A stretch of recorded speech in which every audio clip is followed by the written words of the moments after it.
എൻ്റെ സഹോദരങ്ങളെ, ഈ ഒരു കാലം ലോക ചരിത്രത്തിലും സഭാചരിത്രത്തിലും തന്നെ വളരെ നിർണായകമായ ഒരു സമയമാണ്. പരിശുദ്ധ അമ്മ മാതാവിലൂടെ ത്രിയേക ദൈവം ഈ കാലഘട്ടത്തിന് വേണ്ടി നൽകുന്ന ഒരു ശ്രദ്ധേയമായ പ്രവചന സന്ദേശമുണ്ട്. ഫാദർ സ്റ്റെഫാനോ ഗോപിയിലൂടെ അമ്മ നമ്മെ അറിയിക്കുകയാണ്. എന്താണ് അമ്മ പറയുന്നത്? സഭയുടെ മേലും മാനവകുലത്തിൻ്റെ മേലും അഗ്നിനാവുകളുടെ അത്ഭുതകരമായി ഇറങ്ങിവരൽ വീണ്ടും ഉണ്ടാകും. സഹോദരങ്ങളെ, ഇത് സ്വർഗം തരുന്ന പ്രവചനമാണ്. It's A prophecy. ഈ ശുശ്രൂഷയിൽ പങ്കെടുത്ത് പ്രാർത്ഥിക്കുന്ന എനിക്കും നിങ്ങൾക്കുമുള്ള കർത്താവിൻ്റെ പ്രോമിസാണിത്. എന്താണ് ആത്മാവ് പറയുന്നത്? ഒരിക്കൽ കൂടെ സഭയുടെ മേലും മാനവകുലത്തിൻ്റെ മേലും അഗ്നിനാവുകളുടെ അത്ഭുതകരമായ ഇറങ്ങിവരൽ വീണ്ടും ഉണ്ടാകും. അത് ദ്വിതീയ പെന്തക്കോസ്തയാണ്. ഈറ്റുനോവിൻ്റെ കാലം ദ്വിതീയ പെന്തക്കോസ്തയുടെ കാലമാണ്. ആ കാലം ആരംഭിച്ചു കഴിഞ്ഞു. ഒരു പുതിയ പെന്തക്കോസ്തയുടെ തീക്കാറ്റ് ലോകം മുഴുവൻ്റെ മേലും ആഞ്ഞു വീശുന്നുണ്ട്. ഒരു ഭാഗത്ത് പിശാച് പ്രബലപ്പെട്ട് പ്രവർത്തിച്ചു കൊണ്ടിരിക്കുമ്പോൾ മറുഭാഗത്ത് ഇത് പരിശുദ്ധാത്മാവിൻ്റെ സമയമാണ്. പരിശുദ്ധാത്മാവിന് ശക്തമായ പ്രവർത്തനങ്ങളാൽ ഇന്ന് ആത്മാവ് താൻ തെരഞ്ഞെടുത്ത അനേകരെ സമ്പന്നമാക്കുന്നുണ്ട്. എൻ്റെ സഹോദരങ്ങളെ, അപ്പോസ്തല പ്രവർത്തനങ്ങൾ 2-ാം അധ്യായം 18 മുതൽ 20 വരെയുള്ള വചനങ്ങൾ നമ്മൾ ധ്യാനിക്കുമ്പോൾ പത്രോസിലേക്ക് ആത്മാവിൽ നിറഞ്ഞ് ഇപ്രകാരം പറഞ്ഞു: എൻ്റെ ദാസന്മാരുടെയും ദാസികളുടെയും മേൽ ഞാൻ എൻ്റെ ആത്മാവിനെ വർഷിക്കും. അവർ പ്രവചിക്കുകയും ചെയ്യും. ആകാശത്തിൽ അത്ഭുതങ്ങളും ഭൂമിയിൽ അടയാളങ്ങളും ഞാൻ കാണിക്കും. രക്തവും അഗ്നിയും ധൂപപടലവും. കർത്താവിൻ്റെ മഹനീയവും പ്രകാശപൂർണമായ ദിനം വരുന്നതിന് മുൻപ് സൂര്യൻ അന്ധകാരമായും ചന്ദ്രൻ രക്തമായിട്ട് മാറും. ശ്രദ്ധിക്കണമേ, ഇത് ആദ്യ പെന്തക്കോസ്തയിൽ സംഭവിച്ച കാര്യമല്ല. നമ്മൾ ശ്രദ്ധിച്ചു നോക്കി. ആദ്യ പെന്തക്കോസ്തയിലെ ഈ വചനങ്ങളൊന്നും നിറവേറപ്പെടുന്നത് നമ്മൾ കാണുന്നില്ല. എന്നാൽ ദ്വിതീയ പെന്തക്കോസ്തയുടെ കാലഘട്ടത്തിൽ, ഈറ്റുനോവിൻ്റെ കാലം, നമുക്കറിയാം ആകാശ ശക്തികൾ ഇളകും.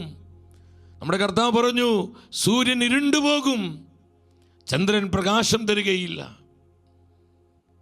എൻ്റെ സഹോദരങ്ങളെ, ഈ ഒരു കാലഘട്ടത്തിൽ, ഈ ഈറ്റുനോവിൻ്റെ ഈ ഒരു സമയത്ത് പരിശുദ്ധാത്മാവിൻ്റെ ശക്തമായൊരു വർഷം തൻ്റെ സഭയുടെ മേൽ ആത്മാവ് പകരുമെന്ന് വിവിധ പ്രവാചകന്മാരിലൂടെ, ഇന്ന് സഭയിലെ പല മിസ്റ്റിക്കുകളിലൂടെ, സഭയുടെ വിശുദ്ധാത്മാക്കളിലൂടെ എല്ലാം വളരെ വ്യക്തമായി ആത്മാവ് നമുക്ക് പ്രവചനം തരുന്നുണ്ട്. സഭയിലെ വലിയൊരു മിസ്റ്റിക്കാണ് വാസുല റീഡൻ. വാസുലയുടെ പ്രകാരം പറയാണ്, ബഹുമാനപ്പെട്ട ഡൊമിനിക് മണമനച്ചൻ ഷെക്കൻ ന്യൂസിലോട്ട് വന്നു ഞങ്ങൾക്ക് വേണ്ടി ഒന്ന് പ്രാർത്ഥിക്കുവാൻ. അച്ഛൻ്റെ വ്യക്തിപരമായ സ്വകാര്യ സന്ദർശനമായിരുന്നു.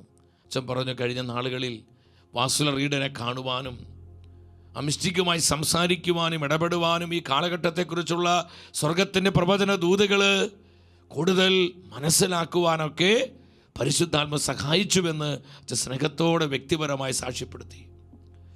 എൻ്റെ സഹോദരങ്ങളെ, വാസുല റീഡിനോട് നമ്മുടെ കർത്താവായ ഈശോ എന്താ പറഞ്ഞത്? മനുഷ്യവർഗം മുഴുവൻ്റെ മേലും പൂർണ്ണ ശക്തിയോടെ എൻ്റെ പരിശുദ്ധാത്മാവിനെ ഞാൻ അയക്കും. അതാണ് ദ്വിതീയ പെന്തക്കോസ്തയുടെ സമയം. ഭൂമിയിലെ എൻ്റെ രാജ്യമായി എൻ്റെ സഭ പുനരുദ്ധരിക്കപ്പെടേണ്ടതിന് ഒരു 2-ാം പെന്തക്കോസ്തയുണ്ടാകും. ഹല്ലേലൂയ! എത്ര ശക്തമായ പ്രവചനമാണിത്!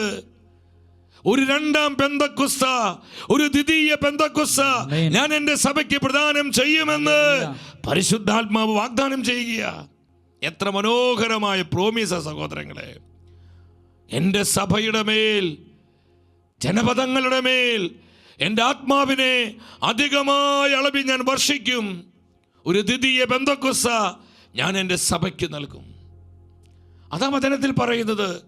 എൻ്റെ ദാസന്മാരുടെയും ദാസിമാരുടെ മേൽ ഞാൻ എൻ്റെ ആത്മാവിനെ വർഷിക്കുന്നൊരു സമയം, അവസാന നാളുകളിൽ, ഈറ്റുനോവിൻ്റെ ഈ കാലഘട്ടത്തിൽ എൻ്റെ ദാസന്മാരുടെ മേൽ, ദാസിമാരുടെ മേൽ എന്ന് പറഞ്ഞാൽ,